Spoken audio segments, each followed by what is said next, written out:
ఎట్టా ఉండరు స్వామి? పండగ ఈరోజు కదా. అయితే నాకొక్క 5 నిమిషాలు టైం ఇస్తే మీతో నేను మాట్లాడాలి. కొంచెం ఖచ్చితంగా మీతో మాట్లాడడానికే ఈరోజు వచ్చాను నేను అడిగి.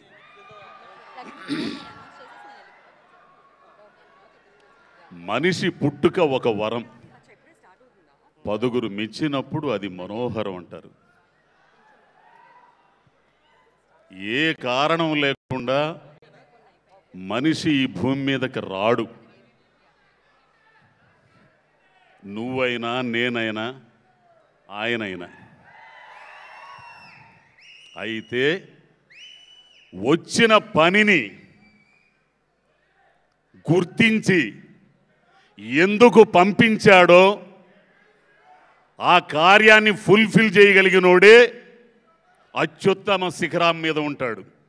అట్లా ఉన్నోడే ఆయన.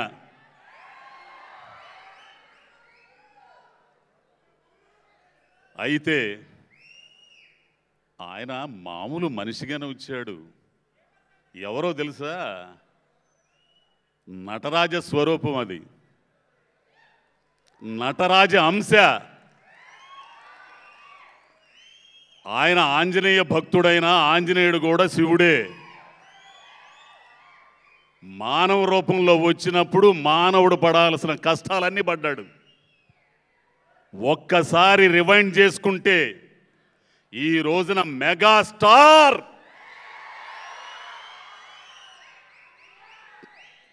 కొన్ని వేల మందికి కాదు, కొన్ని లక్షల మందికి కాదు, కొన్ని కోట్ల మందికి ఆయన జీవితం ఆదర్శంగా ఉంటుంది తెలుసా. ఇందులో ఇక్కడ ఉన్నోళ్ళలో ప్రతి ఒక్కడికి ఏదో సందర్భంలో ఆయన ప్రభావాన్ని చూపించుంటాడు. అది ఒప్పుకోవాలా. నా మీద కూడా నేను తిరిగే ప్రపంచం వేరైనా నా వయసులో ఉన్నప్పుడు ఈయనొక్క సినిమాలు చూసేవాడిని నేను. అభిలాష, ఖైదీ. నా జీవితంలో ఎంత గొప్పగా చూసింది ఎవడంటే ఎన్టీఆర్ గారిని, తర్వాత ఈయన్నే.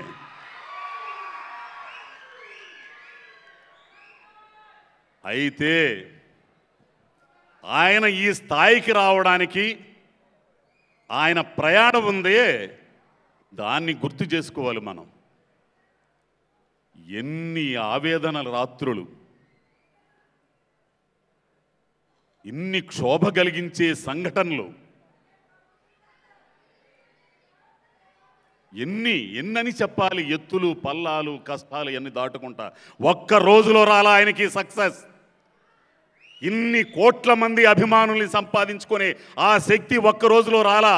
ఆయన దైవాంశ సంభూతుడైన మనిషిగా పుట్టాడు కాబట్టి ఇన్ని కోట్ల మందిని రంజింపజేయడానికి, ఆహ్లాదపరచడానికి ఒక కార్యక్రమం మీద వచ్చాడు కాబట్టి ఆ స్థాయికి చేరుకోవడానికి మానవుడు పడాల్సిన కష్టాలన్నీ ఆ శివుడు రూపంలో ఉన్న ఈయన పడ్డాడు.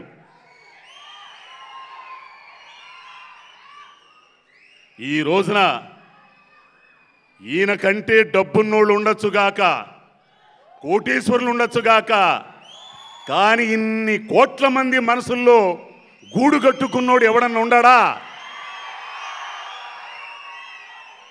ఆయన వచ్చిన పని పూర్తి చేస్తున్నాడు. ఇప్పుడు ఇంకా పూర్తి చేయడానికి అప్పుడు ప్రజా రాజ్యం నుంచి ఒక్క అడుగు వెనక్కేశాడు. ఆ కార్యాన్ని ఫుల్ఫిల్ చేయడానికి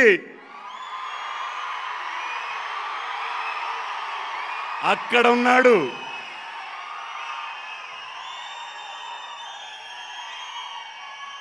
నువ్వింకా ఇన్ని కోట్ల మందిని రంజింపజేయాలి, వినోదపరచాలి, వాళ్ళకి ఆదర్శంగా ఉండాలి అనే ఉద్దేశంతోనే ఆ కార్యాన్ని ఆయన భుజానేసుకున్నాడు. ఎంత కష్టపడ్డాడో, ఎంత చెమటోడ్చాడో. కోట్లు సంపాదించే అవకాశం ఉన్న తృణప్రాయంగా వదిలిపెట్టి ఎవరి కోసం వచ్చాడు? మన కోసం. అయితే ఒక్క నిమిషం, అరే ఒక్క నిమిషం రా బాబు,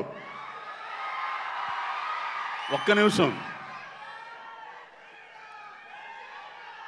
ఈ ఈ ఈ క్రెడిట్ మీది. ఒక మనిషి మీద ఉన్న అభిమానం, మెగా స్టార్స్ మీద ఉన్న అభిమానం వేరే రూపంలో ఒక 5 కోట్ల మంది జనం అంధకారంలోకి వెళ్లకుండా, అడుక్కు తినకుండా కాపాడింది, వలస పోకుండా కాపాడింది మీ అభిమానమే. ఒక మనిషి మీద ఉన్న అభిమానం, 2 అన్నదమ్ముల మీద ఉన్న అభిమానం, ఓటు అనే రూపంలో, మీ అభిమానం ఓటు అనే రూపంలో ఒక రాష్ట్రాన్ని కాపాడింది. ఆ ఘనత మీదే, ఆ ఘనత మీది. అంత ఘనత కూర్చడానికి, ఆ శక్తి రావడానికి మీకు మూలం ఈ మనిషి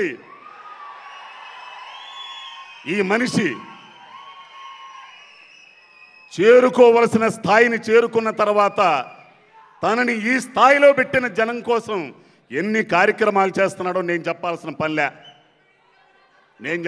పల్లె. అభిమానులుగా మీ అందరికీ తెలుసు. మీలో రక్తదానం చేస్తున్నారు, నేత్రదానం చేస్తున్నారు.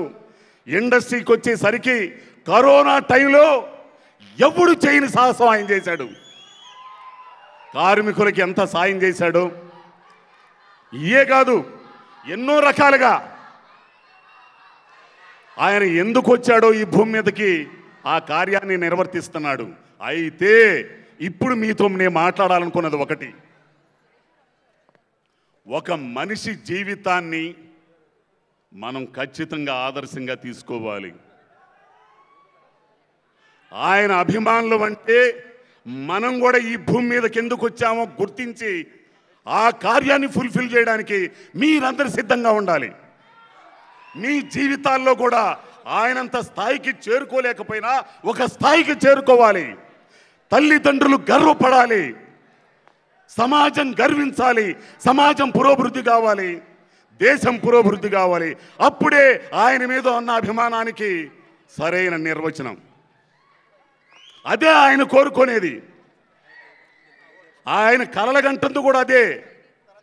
నా అభిమానులంటే చిరంజీవి అనే కొణిదెల శివశంకర ప్రసాద్ అనే వ్యక్తి కోరుకునేది, ఆయన అభిమానించే అభిమానులుగా కోరుకునేది మీరు కూడా ఆ స్థాయికి చేరాలని, ఆయన ప్రారంభించిన కార్యాలని ముందుకు తీసుకెళ్లాలని.